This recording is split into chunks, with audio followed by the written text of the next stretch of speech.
Hello, my name is Nicholl, and thank you so much for taking this time out to listen today. I decided that it is very important to share a topic about dating when it comes to selecting a person that you want to spend some time with, because too many people are meeting people that they just don't like. In time, it's just this attitude of, why did I get myself involved with this person and that one? And to eliminate some of this regret, it would make sense to pay close attention to the early warning signs. And so, because I've been on this planet quite a few years, without revealing all the details of my age and so forth, but I have dated people and I have escaped many, many bullets because I paid attention to the signs. However, even after escaping many bullets, I did eventually get caught up in a ridiculous, violent, and crazy relationship for a 9-month period. And then later in life, meeting people that are just not compatible.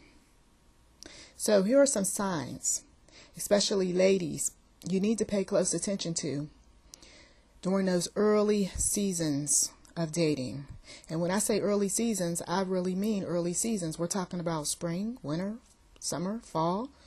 If you can give yourself at least 4 seasons to be with that particular individual, you will get to see their personality over those 4 seasons change. And yes, personalities do change as the weather changes. Cold weather, people tend to be more moody. They experience cabin fever if they're seeing each other a little bit too much.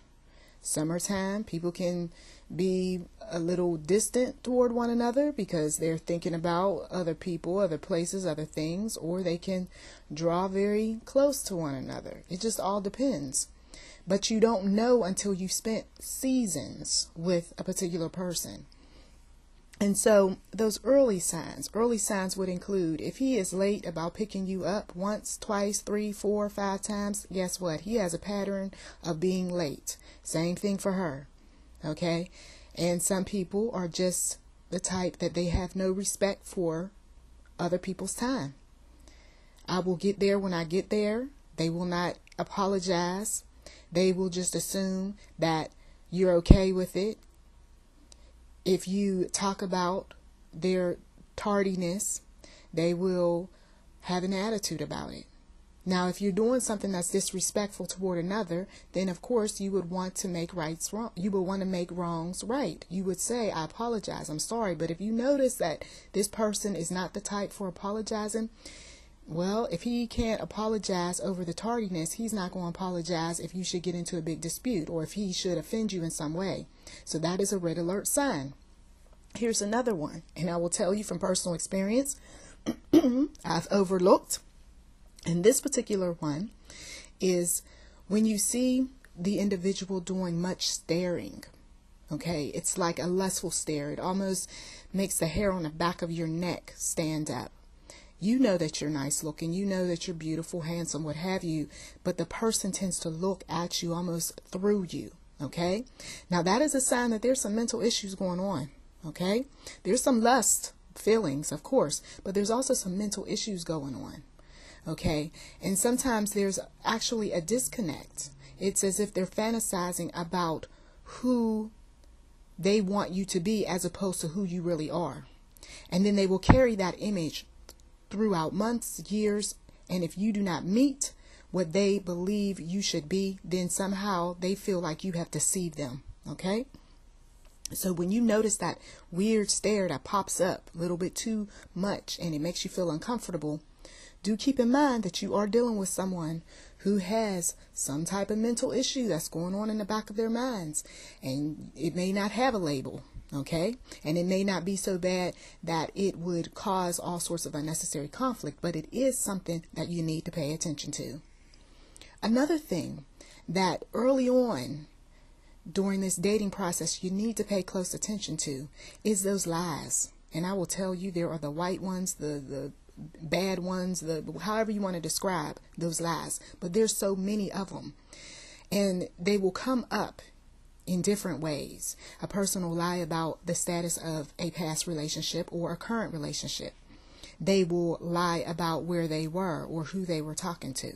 When that sort of thing comes up, if they lie about it early on, chances are they're going to lie about it as the relationship progresses. As you get closer, they are going to want to do some more covering up. They're going to get very good at it after a while. And so you will find yourself wanting to check behind this person. You will find yourself not trusting the individual. And when this happens, yes, it's going to cause problems in the future for the relationship, because you're going in not trusting the person. Oh, so you like to play games, you like to lie, you like to cover up. And I will tell you that you do not shake it off. It sticks with you forever. As long as you're with that person, it sticks with you. It does not go anywhere. Once trust is tampered with, it is very hard to try to get that back. But some things, no matter what is said, as long as the person continues to keep lying, trust is just not going to come. It's just not. So when you notice these signs early on, get ready for some trouble in the future. Here's another thing that you can pretty much predict in the future. Your relationship is not going to go well. When he feels like everybody else's opinion is more important. Family is more important. His female friends is more important. His boys are more important. What they say is more important. You talk about how you feel about something or give him a bit of advice and he overlooks that, but then comes back and tells you what this one and that one said. Now, if you cannot have that clear communication with one another early on, where he respects your opinion and he values you and he thinks that you're wise and so forth, then he's not going to think that you're wise later on. He's not going to respect you later on. Okay, he might give you kudos every now and again, but as long as the family and the friends and everybody else hold significance and he has no room for anyone else, it is going to be a battle trying to convince this man that everybody else is not as important as you think and that you need to just start building a relationship up with me. And I will tell you that that will create jealous, insecure feelings when you find yourself having to keep fighting up against everybody else.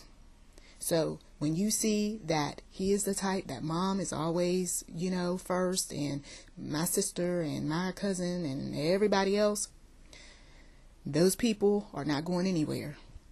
You either are going to have to tolerate it, or you're going to have to just say, guess what? We are better off being friends, because I'm not about to go up against family and everybody else.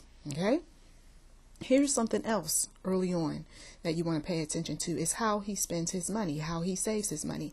If he had problems trying to come up with money early on to date you, guess what? He already is telling you that I have trouble managing my funds. And it doesn't matter what type of job he has. It doesn't matter, if it deals with money or something related. As long as he's got those issues when it comes to money, guess what? He's going to carry those issues into the relationship. And this is why so many couples end up arguing about money. Okay?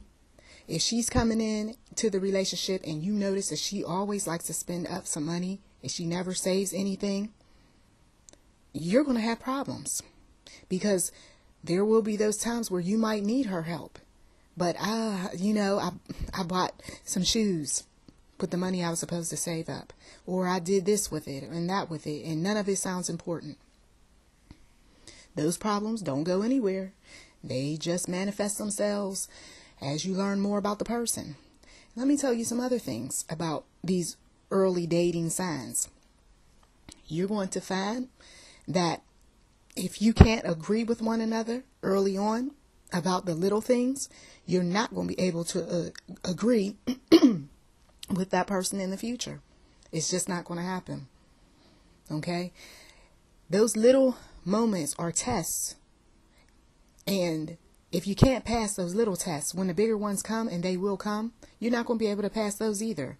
If I can't communicate with you on a level where we can be able to understand one another, where we can be able to agree to disagree early on, Later on, it's just going to get worse. When the bigger problems come, when the sudden pregnancy, oh Lord Jesus, some of you all, when the sudden pregnancy shows up, if you can't even communicate on a simple level about where to go to eat, okay, or where to meet her or where to meet him, if a pregnancy comes up, you're really going to have some problems. Okay? Spiritual issues. Now, this is something that early on you have to get this understood. If you are a believer and you love the Lord and this person is giving you some half-hearted story as to his love for God, guess what? He is going to be a problem for you in the future. She is going to be a problem for you in the future. When you go out on those missions, when you go and have to speak before audiences, when you go to share the word with others, this person is going to be your number one enemy, because he or she is going to have an open portal, because they don't believe like you do. They're not, zealous like you are, and so forth. They're going to have an open portal for the enemy to come in and be used. They are going to be your Judas. Lord Jesus, I'm talking to some of you all, because you compromised. And you said that, well, everybody has their issues with God and it's no big deal because, well, I love him and he's nice and he's sweet. And, oh, well, she's just going through the motions or whatever, but she'll come around and she'll love Jesus. If she didn't love Jesus in the beginning, there's a good possibility that she just might not love Jesus, no matter how much you pray for her.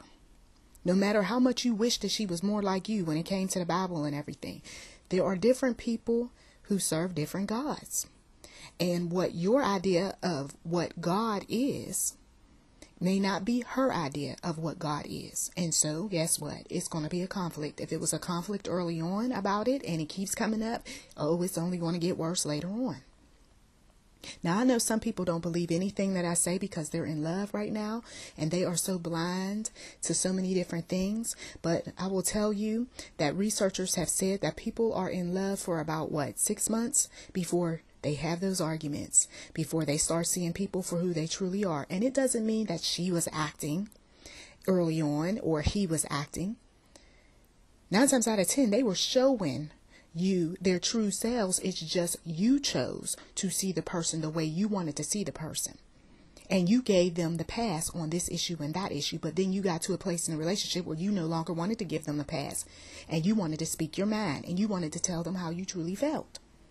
And so now you don't look so sweet in their eyes. Lord Jesus. And I will tell you that in every relationship, I have been a flower to individuals, if you will. That beautiful, nice, little, sweet smelling fragrance, what have you. And then later on, I have been told, oh, well, I don't like you because of this, that, and the other. And, well, the way you act and this, that, and the other. Well, guess what? You saw how I was early on. And you could have made a decision early on whether or not you could tolerate my type. Because, of course, when you start hearing that early on in a relationship, your type, be careful. Be very careful. Because that particular person has a long history of having gone through a lot of emotional things that now he has types for women. And if he has deemed you to be a specific type, then guess what? You might want to just consider moving on, because you don't want to be any type in anybody's life. But what you do want to be is a human being that has the capability of loving and being loved. And if he or she can't love you for who you truly are, then move on. Well, I thank you so much for taking this time out to listen. And as always, to God be the glory.